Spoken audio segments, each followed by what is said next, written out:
apresentando as 4 ocasiões em que Deus mandou fazer imagens.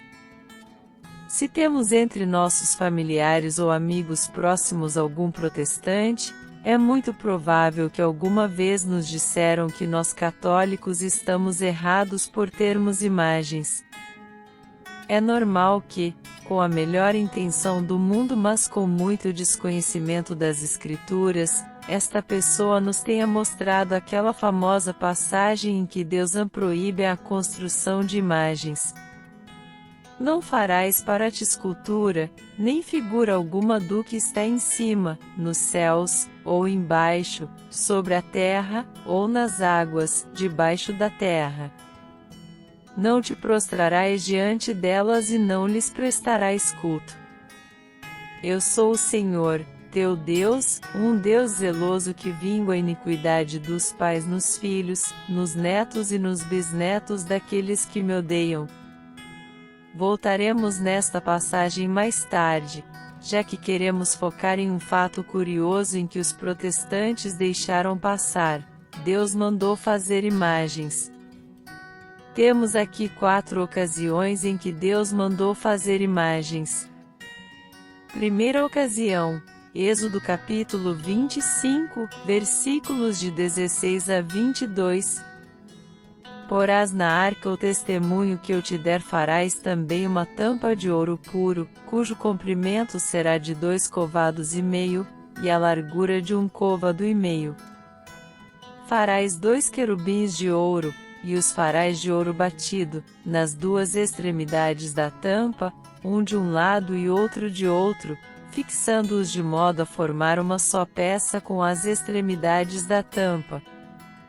Terão esses querubins suas asas estendidas para o alto, e protegerão com elas a tampa, sobre a qual terão a face inclinada. Colocarás a tampa sobre a arca e porás dentro da arca o testemunho que eu te der, ali virei ter contigo, e é de cima da tampa, do meio dos querubins que estão sobre a arca da aliança, que te darei todas as minhas ordens para os israelitas.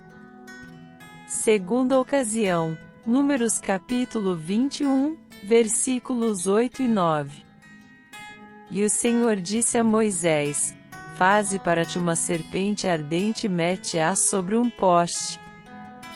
Todo que for mordido, olhando para ela, será salvo. Moisés fez, pois, uma serpente de bronze, e fixou-a sobre um poste.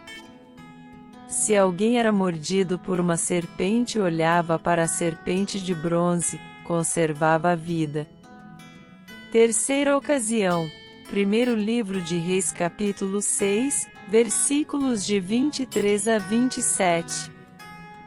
Fez no santuário 2 querubins de pau de oliveira, que tinham 10 covados de altura. Cada uma das asas dos querubins tinha 5 covados, o que fazia 10 covados da extremidade de uma asa à extremidade da outra. O segundo querubim tinha também 10 covados, os 2 tinham a mesma forma e as mesmas dimensões. Um e outro tinham 10 covados de altura. Salomão pô-los no fundo do templo, no santuário. Tinham as asas estendidas, de sorte que uma asa do primeiro tocava uma das paredes e uma asa do segundo tocava a outra parede, enquanto as outras 2 asas se encontravam no meio do santuário. Quarta ocasião, primeiro livro de Reis capítulo 7, versículos de 28 a 30. Eis como eram feitas essas bases. Eram formadas de painéis enquadradas de molduras. Nos painéis enquadrados de molduras, havia leões, bois e querubins, assim como nas travessas igualmente. Por cima e por baixo dos leões e dos bois pendiam grinaldas em forma de festões. Cada base tinha 4 rodas de bronze, com seus eixos de bronze, e nos 4 cantos havia suportes fundidos que sustinham a bacia, os quais estavam por baixo das grinaldas. Então, como fica a famosa passagem de Êxodo capítulo 20, versículos de 4 e 5? Dizem que aquilo que é dito fora de contexto vira contexto. Então, vamos analisar o contexto dessa passagem. Em primeiro lugar, notemos que esta suposta proibição está no capítulo 20 de Êxodo. No entanto, 5 capítulos depois vemos Deus mandando construir querubins de ouro. Vocês se deram conta? O mesmo Deus que a princípio supostamente proibiu construir imagens do que há acima no céu, agora manda fazer estátuas de querubins, criaturas do céu. Isso se deve porque quando Deus proíbe as imagens, o faz com um fim. Ele conhecia o povo ao qual se dirigia e sabia que poderiam construir uma imagem e dizer: esta imagem é o meu Deus. De fato, isso ocorreu com Israel. Construíram um bezerro de ouro para adorá-lo e disseram: este é o Deus de Israel, aquele que nos fez sair do Egito. Êxodo capítulo 35, versículo 4. A diferença é que as imagens que Deus mandou construir, assim como as imagens que nós católicos usamos nas nossas igrejas, servem como um sinal que nos apontam a Deus, nunca são consideradas deuses. Até a imagem mais linda de Nosso Senhor sempre será apenas uma representação e nunca o próprio Deus. Quem é contra as imagens que a Santa Igreja venera não é só contra a Bíblia.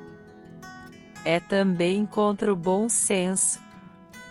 Não podemos sequer pensar sem formar imagens em nossa mente. O uso de imagens é connatural à nossa forma de entender a existência e de comunicá-la, é um modo natural de aquecermos o coração preservando a imagem daqueles a quem amamos, como fazemos com os retratos dos pais, filhos, familiares e amigos.